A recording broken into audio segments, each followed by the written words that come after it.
Desde criança eu já estava inserida na cena do rock mesmo, né? Que faço rock. Minha família tem essa vertente aí que vai do brega, reggae ao rock. Então eu estou dentro disso. A minha influência no punk foi minha tia Meira, deve estar na live, pelo menos ela está no... E ela me apresentou o punk em si, né? Desde criança. E foi isso, assim. Aí eu comecei a curtir umas bandas que a gente conhece, todo mundo conhece mesmo, as bandas mais clássicas, DZK, Cólera, enfim, depois eu fui adentrando nesse universo. A minha primeira banda nem foi de punk, foi de rap, eu era criança, e durou 2 semanas no máximo, assim. E depois eu Era tive uma... reggae? Era rap. Era Ah, é? rap com... Uhum. Era com as vizinhas da frente, mas a gente era realmente criança, tipo 7 anos. Aí depois eu tive outro grupo que eu já tinha uns 15 anos, que era de rock, mais voltado pro hardcore mesmo. E aí esse grupo também não durou muito, aí a gente formou a Quebrada. A Quebrada era uma vontade minha e da Victoria de fazer uma banda com presença feminina na formação. Então isso daí veio desde 2017, 2016. A gente conseguiu fazer só no ano passado, né? Aí juntamos aí com a galera e a gente conseguiu articular a Quebrada HC. E, sinceramente, ainda bem que demorou para surgir, porque agora a gente tem mais maturidade para falar as Ah, nossas questões. A banda favorita de punk era a Cólera, então eu ouvia a Cólera tipo todo dia real. E DZK, a minha primeira música que eu escrevi foi inspirada em Crianças Abandonadas do DZK. Banda internacional, pra não falar que eu curtia, sei lá, The Killers, Rancid, sei lá, pouquíssimas bandas. Tem umas bandas da América Latina também, Acidez, mas bandas internacionais eu quase não curtia, somente só bandas aqui mais de São Paulo e do Brasil. Eu acho que as coisas são bem simbólicas, assim, por exemplo. Quando eu não tinha uma concepção mais formada, eu estava na cena que eu chamo de cena comum, que é mais voltada aqui à cena da ABC com bandas clássicas, eu não sentia tanto essas outras opressões. Porque eu achava que estava tendo acolhimento, mas eu não reparava que eu era ali da única mulher que estava lá. Eu não reparava que eu era, sabe, uma das poucas pessoas negras que estava lá. Isso eu não reparava. Então, no momento, eu acreditava que era uma forma de acolhimento. Então, nesse primeiro momento, não. Aí depois vem a questão do estilo, né? Quando você vai pro punk e puxa pro hardcore, tem uma questão de, blusinhas de banda, né? Usar isso e aquilo, usar uma jaqueta de couro, usar um coturno, porque a gente tem que falar da estética punk, né? Se eu vou para um show com o meu vestido branco, longo, tocar, nossa, mas isso, sabe? Então, eu acho que tem essa questão da estética visual que é imposta também aos punks, e é uma questão que também, por um lado, é uma questão financeira. Claro que tem do it yourself pra gente fazer nossas camisetas e tal, mas se você não pode comprar daquela banda, você já, né? Eu fui em um rolê, que eu não queria citar nomes e não vou citar. Eu fui em um rolê, que era um rolê de hardcore. Saiu uma mina de lá com toda a roupa da banda, com short, camiseta, boné, bottom, adesivo, meia. tudo. Só o short era R$ 60. Agora, eu também coloco a questão, o que faz uma banda dentro da cena underground, desculpa, vender um short por R$ 60. Mas, enfim. Então, pensa como você, enquanto pessoa da periferia, se sente. Já é difícil você estar naquele lugar. Já é difícil você acessar aquilo. Já é difícil você ir para São Paulo. Igual eu falei, é claro que eu não tinha uma visão. Eu não ia para São Paulo, gente. Sabe? Tem gente da minha casa que nunca pegou o metrô, sabe? Então, é claro que eu não ia ter esses acessos a esse tipo de informação. Né? Então, eu acho que essa questão de financeira e racial fica bem presente nessa cena. É que a gente às vezes não repara, mas ela tá lá. E quando surgiu essa ideia de fazer enclausurades, eu pensei, né, tipo, nossa, vou fazer um zine específico para bandas não é só para bandas na realidade, para artistas do ABC paulista. Porque é o que eu falei, a cena do ABC, ela acaba ficando fora de uma grande coisa, que é o centro de São Paulo e as pautas que estão colocadas no centro de São Paulo. Então, essa circulação do Zine, não só no ABC, mas fazer a conexão com outros estados, que também é proposta do Zine. Então, terem algumas edições, sei lá, 2, 3 pessoas de outros estados para falar, tipo, olha, aqui na Bahia a gente faz isso, aqui, sabe? Então, a ideia do Zine é essa, que isso seja repassado para a galera do ABC e do Brasil, na realidade, para que seja fortalecido artistas do Brasil inteiro. Se rolar, quem sabe até de fora do Brasil. Mas então a ideia principal do Zine é essa, né? Com vários tipos de pautas. Então, se você quer falar sobre queer, se você quer falar sobre LGBT, se você quer falar sobre filme, qualquer coisa que você quiser falar. E é um espaço que você tem, que é isso que falta pra gente ter um espaço pra gente colocar nossas pautas. Então a ideia do Zine é essa. Então eu criei para quem quer saber para falar de várias coisas, desde alimentação, a saúde, não que eu seja uma pessoa muito boa para falar de saúde, mas a questões raciais, questões de gêneros, questões de coisas que eu aprendo dentro da universidade, inclusive que não é passado, né? E que eu sinto uma necessidade de que as pessoas saibam.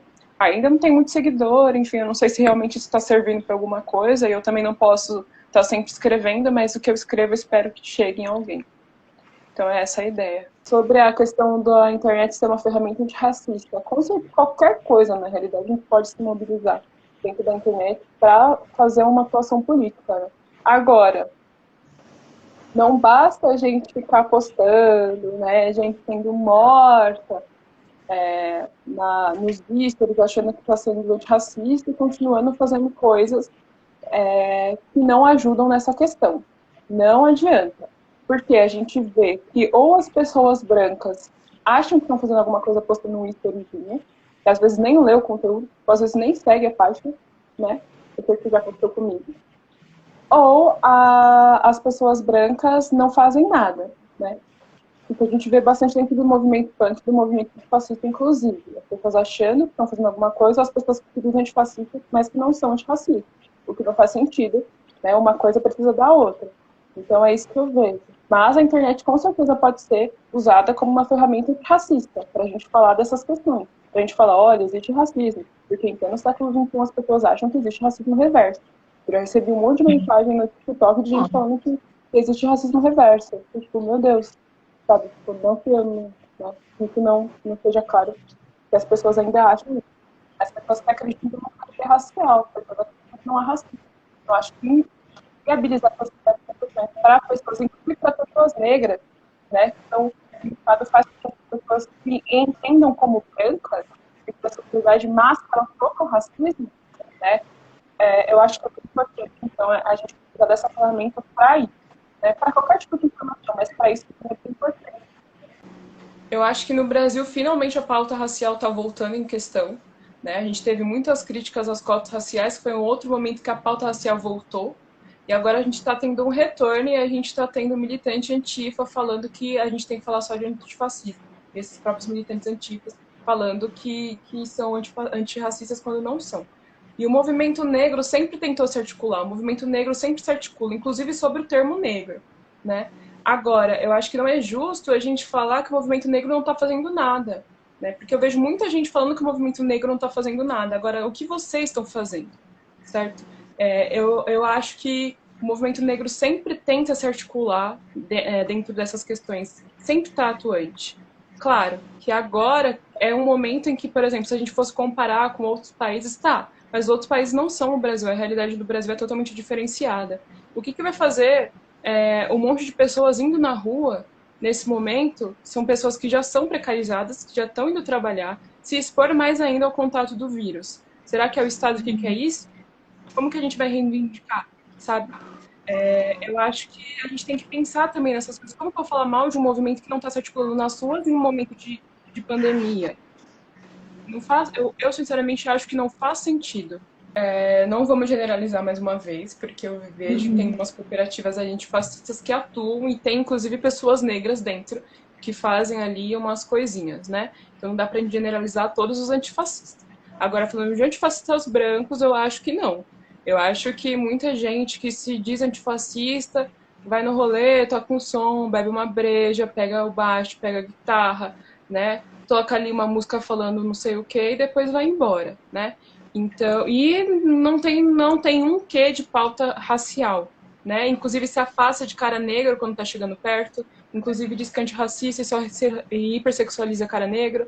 Então, acho que o movimento antirracista, oi mãe, acho que o movimento antirracista dentro do antifascismo ainda está faltando, né? É claro, gente, o movimento antifascista precisa estar junto com o movimento antirracista, senão a gente não vai a lugar nenhum. Né? Então isso precisa estar colocado. Agora, será que isso é uma questão do porquê o movimento antifascista não vai para frente? Será que é porque é tão cômodo para os antifascistas brancos estarem onde eles estão e por isso eles não se mobilizam? né, com a base da estrutura do Brasil, que são as pessoas negras, todas, né, todas as pessoas negras. A gente também está falando aqui de uma margem, né? Então, será que esse movimento antifascista não está cômodo, esse movimento branco não está cômodo? Ele não está bem onde ele está, sem fazer nada, né? Então, eu acho que o movimento antifascista branco tem que repensar algumas coisas. Mas não vou generalizar, porque eu vejo pessoas dentro do movimento antifascista, inclusive pessoas negras, que se articulam ali e fazem algumas coisas, né? Então, não dá para generalizar. O que eu vejo é que, sim, tem alguns movimentos, alguns partidos políticos, porque a gente fala de partidos políticos na realidade que a gente vive. Calma. Se a gente não se articula para derrubar e tacar fogo em tudo, a gente precisa dos partidos políticos. Então, minha gente, é bom pensar um pouquinho nisso. Se você não vai sair da sua casa para derrubar o Estado, então você pense nos partidos políticos, porque senão você está fazendo bosta. Porque você vai continuar vivendo no lugar que tem um Estado, no lugar que tem partidos políticos, no lugar que você precisa viver e precisa de políticas públicas. Se você não se incomoda com quem está no poder, você não sofre opressão e você não é atingido por isso. Então já começa por aí, né? A questão da esquerda. E agora, sim, eu vejo que tem alguns partidos que pegam essa pauta de questão racial e realmente articulam, e realmente usam. Né? Partidos políticos e pessoas, grupos políticos, né? Coletivos, enfim, então acho que tem, né? Mas ainda falta isso, quando a gente olha, por exemplo, as bancadas, enfim. Agora, já é uma vitória a gente ter como a Erika Hilton, que foi a mais votada nas eleições, né? Então, acho que isso é bem bacana de ver.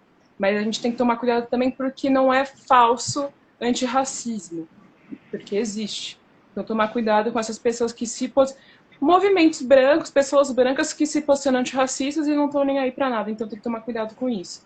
Mas eu acho que a esquerda, ela tá, de certo modo, sim, se articulando para uma coisa mais ampla e melhor. Eu sempre vi, e apesar de sofrer as raivinhas que a gente sente com as pessoas dentro do punk, porque não dá para falar que não tem, não dá para falar que as pessoas são acomodadas, eu sempre vi no punk um potencial de articulação política muito forte. Né? O movimento social que, se bem colocado, se bem elaborado, a gente consegue sim fazer um monte de coisa.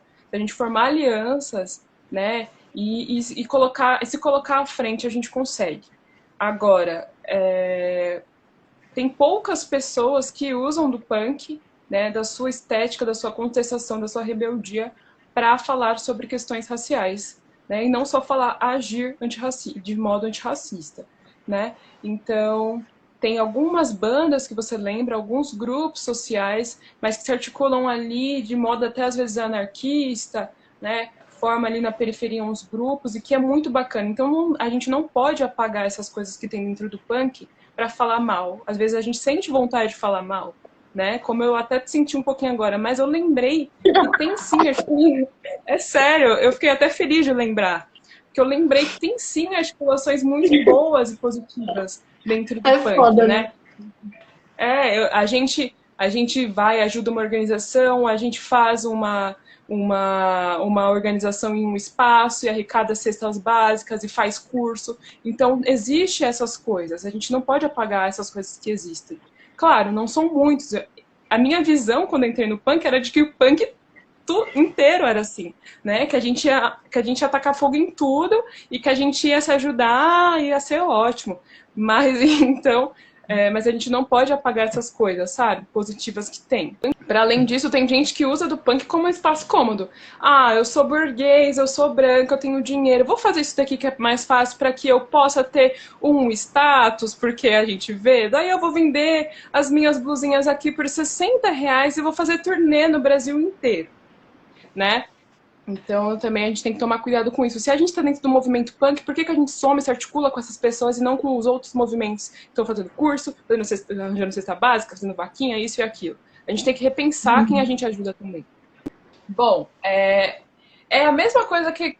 Vamos falar do discurso de questões afirmativas quando surgiu no Brasil. Eu estou trazendo o contexto do Brasil porque é do Brasil que a gente está falando. Né? Porque as pessoas vêm falar dessa questão de classe no Brasil que se separa de uma questão de raça. No Brasil isso está aqui. Então, a gente não pode deixar esse discurso de que classe e raça estão dissociados. A gente precisa pensar numa perspectiva interseccional. O que seria isso? A gente pensar vários campos sobrepostos, porque esses campos são campos de opressão de uma pessoa, ou de várias. Então, por exemplo, eu posso falar de mim. Eu seria uma pessoa negra, eu seria uma pessoa periférica e uma pessoa LGBTQIA+. São três coisas. Eu sou pobre. Então, são quatro coisas. Como dentro de um movimento eu vou me articular em uma coisa só se eu sou todas as opressões. Quem não consegue estudar no Brasil, quem não consegue trabalhar no Brasil, são as pessoas que foram marginalizadas, que são as pessoas negras. E não por acaso. O Estado fez essa política de marginalização. Né? O Estado colocou as pessoas nesse lugar porque ele não queria matar elas com fuzil, porque de resto ele fez. Né? Então, a gente não pode desassociar essas questões. Essas questões estão colocadas juntas, né? Questão de classe e questão de raça. É claro, gente, vai ter pessoa negra que é rica, mas isso não é a realidade, isso não é a maioria, tá? E mesmo assim, essa pessoa negra que é rica, ela vai sofrer racismo, tá?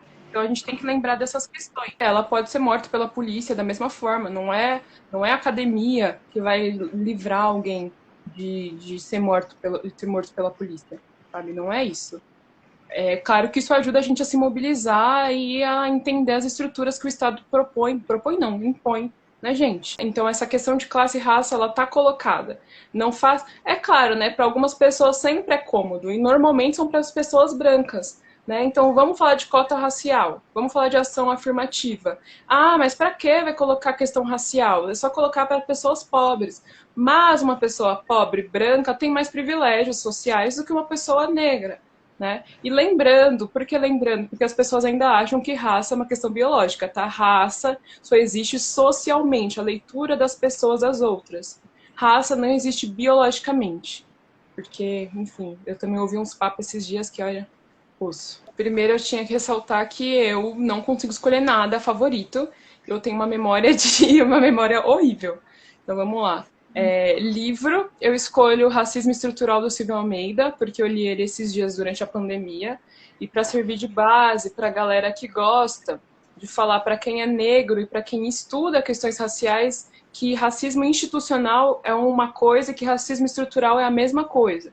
Tá? Então é bom as pessoas lerem esse livro para parar de falar bosta, tá tudo bonitinho lá. Os 3 tipos de racismo, tá? O racismo estrutural, o racismo institucional e o racismo individual, tá? Então existem esses 3 tipos de racismo, tá? Então você até pode dizer que você não é racista, mas a estrutura e as instituições são. Então é bacana ler esse livro, fora que Silvia Almeida articula ali feministas negras, enfim, ele é incrível, não tem como não gostar do livro, e ele é um livro bom e fácil de entender, né? Porque também não adianta mandar as pessoas lerem livros que elas não vão conseguir entender. Série, eu acho que a da Madame C.J. Walker, porque eu achei muito legal. É não muito é? boa. Você assistiu? É muito legal. A americana tem umas coisas que dá para trazer aqui pro Brasil e também, enfim, é muito boa. E a Cara Gente Branca. Banda vai a Malúria, porque lançou francamente esses dias e ficou na minha cabeça e eu escuto direto. Então eu recomendo aí a banda Malúria pra galera conhecer e